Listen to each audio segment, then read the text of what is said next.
Fala pessoal, beleza? Boa noite. Vamos para mais um fechamento de mercado aqui, tá? Índice dólar. Hoje foi feriado, tá? Nos Estados Unidos e foi um dia com menos oportunidades, né, pessoal? Tá? Então a gente vai bater um papo sobre o índice, sobre o dólar e vamos ao que nos interessa, né? Se você volta e tira um pouco o zoom, né, dessa movimentação aqui para pensar um pouco na movimentação também, né, do dia anterior e lembrar, né, da movimentação do dia anterior, ó, aqui você tinha, né, uma possibilidade de topo duplo, certo? Nessa máxima aqui. E aqui dentro acabou, né, até o fechamento do dia anterior, né, o preço fechando em um range. Né, então isso aqui se tornaria uma lateralidade. Quando que você, né, poderia pensar em operar de maneira um pouco mais tranquila, né, para um movimento projetado? A partir do momento que o preço, né, consiga sair, tá, dessa lateralidade.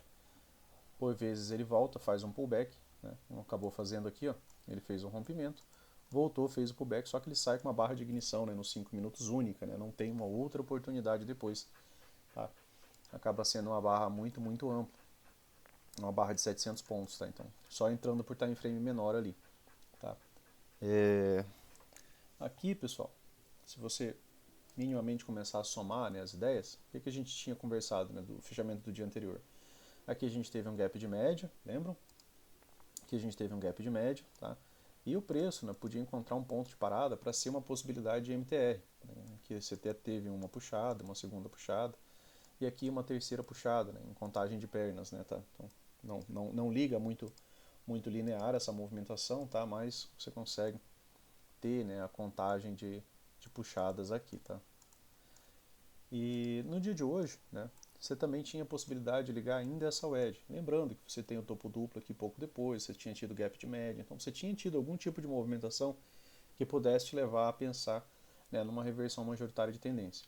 E aqui, né, dentro do dia, você teve a possibilidade de ligar também essa outra possibilidade de wedge aqui, que é dessa máxima, com essa máxima que fez um pullback aqui, correto?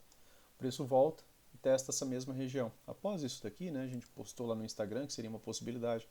Por quê? Porque isso daqui é nada mais, nada menos que agora, né, uma possibilidade de wedge com topo duplo. Né? Se você retoma também um pouco o passado da movimentação, né, agora você tem uma possibilidade de wedge com topo duplo. Tá? E isso você via mais fácil lá no M1. Tá? Aqui no M5 estava bem confuso, a liquidez estava baixa. Tá? E aí a primeira barra, né, gatilho que você teve dentro do nosso Trade System aqui foi essa. Ela tem rompimento, que é um ponto essencial, por exemplo, quando a gente quer continuidade da movimentação, para quê? Para evitar de entrar em lateralidade, né, pessoal? Então a gente quer rompimento para evitar de entrar em lateralidade. Ó, aqui tem gatilho, ó, tá? Olha barras com gatilhos aqui, ó, anteriores.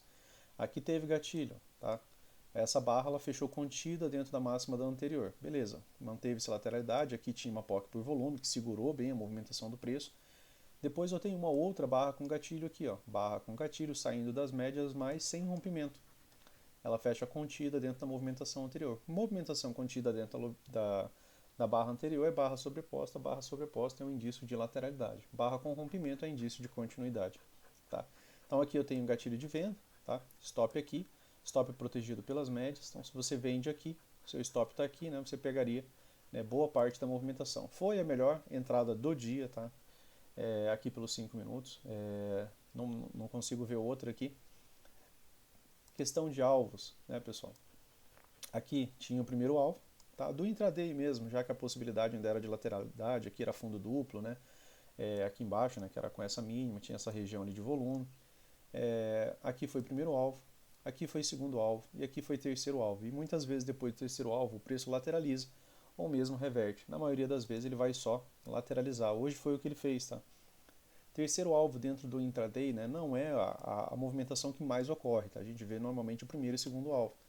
Deu o terceiro alvo, normalmente eu encerro a minha posição, né? Postei ali para o pessoal da sala, ali você encerra a posição e aí você vai assistir para ver o que o mercado ainda vai poder te dar, tá? E depois ficou um mercado muito complexo, né, pessoal? Por quê? Porque estrutura não tem nenhuma, né?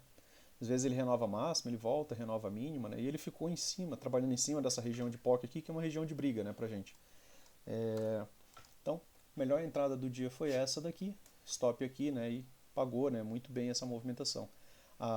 O segundo gatilho de entrada, nos 5 minutos, né, pessoal, conforme você troca o time frame, muda o cenário, né, muda o fechamento das barras, às vezes fecha rompendo.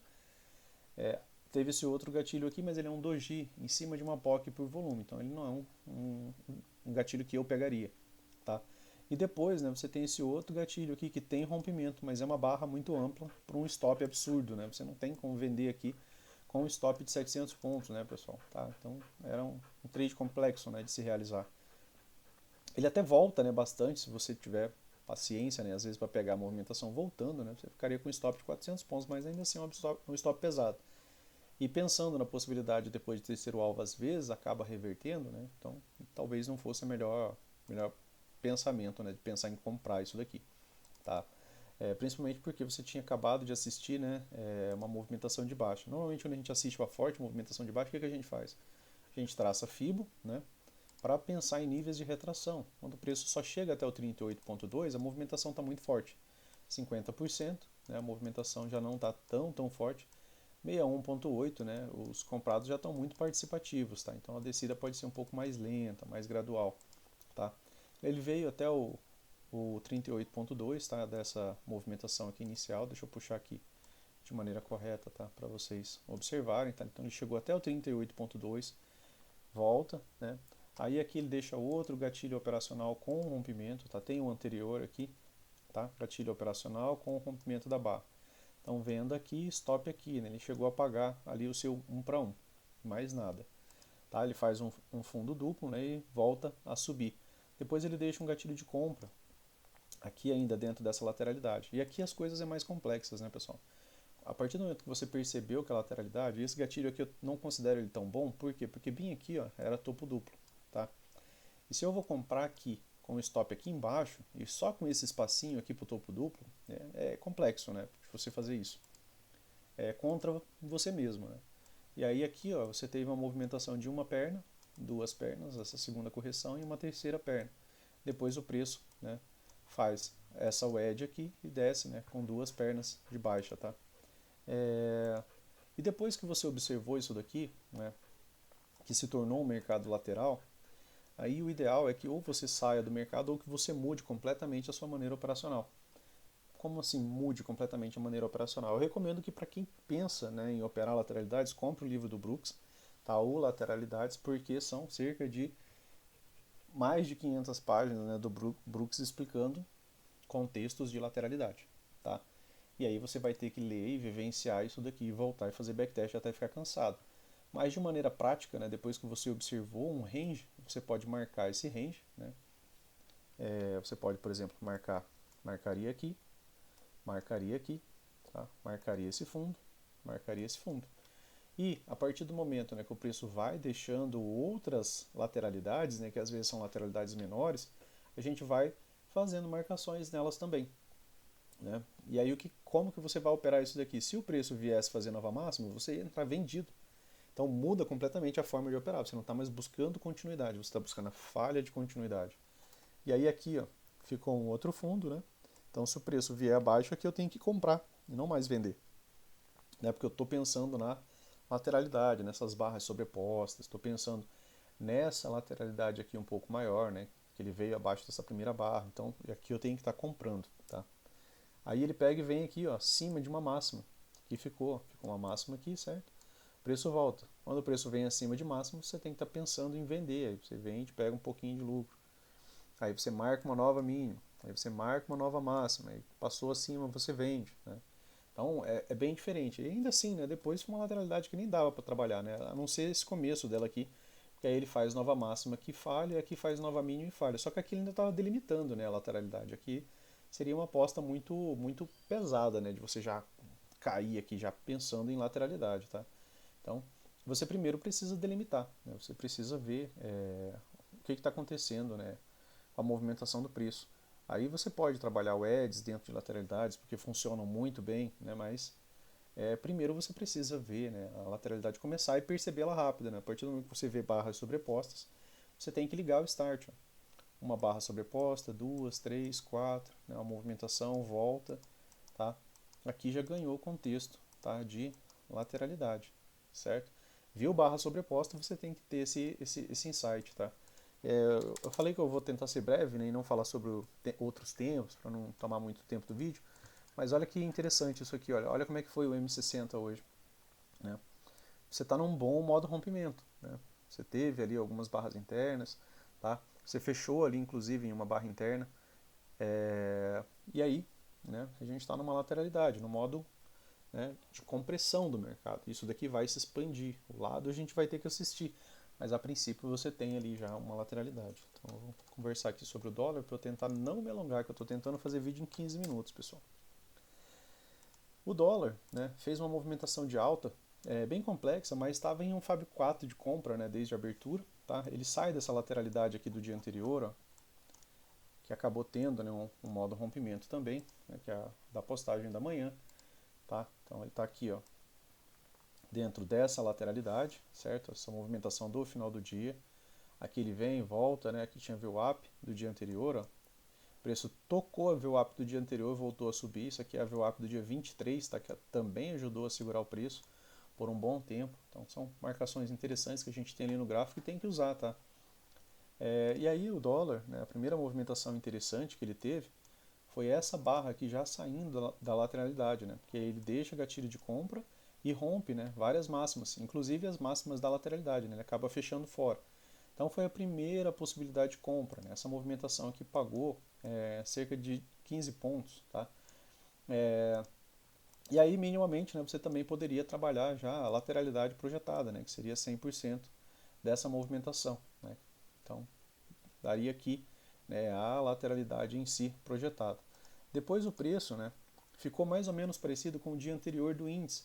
Uma movimentação feia, mas é uma movimentação que não cai, uma movimentação que não faz nova mínima, uma movimentação que tem barras de baixa que parece que querem te levar a vender, né?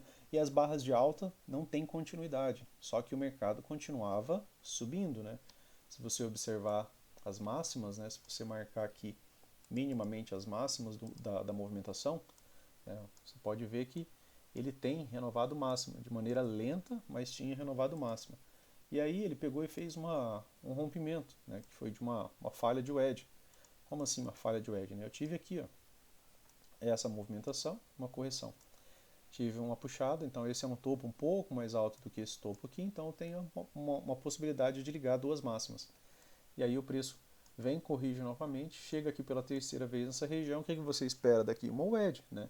Caso venha pelo menos renovar a mínima, né, para depois corrigir, para depois vir abaixo. Tá? Normalmente a gente espera, né? A gente tem uma dança ali, né, para ser seguida. E aí, né, ele acaba fazendo o que? Ele acaba fazendo uma falha de wedge, que é o que? É o rompimento da wedge. E aí a gente tem um rompimento aqui nesta barra, dessa movimentação. Temos aqui o gap aberto, né, que é aquilo que a gente quer ver. E aí teve continuidade, né, aqui. Pagou mais 12 pontos, tá, de maneira mais breve, essa movimentação.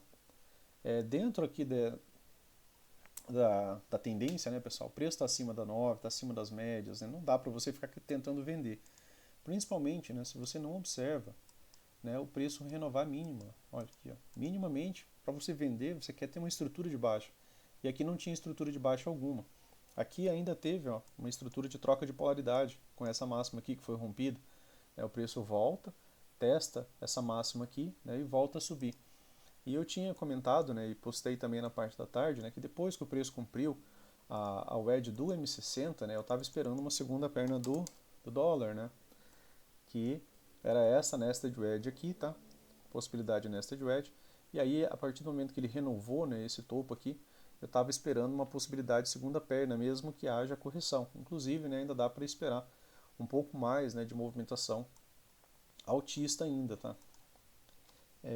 Se eu acho que eu acabei apagando essa linha aqui, mas aqui, né, acabaria sendo também, né, um topo de canal.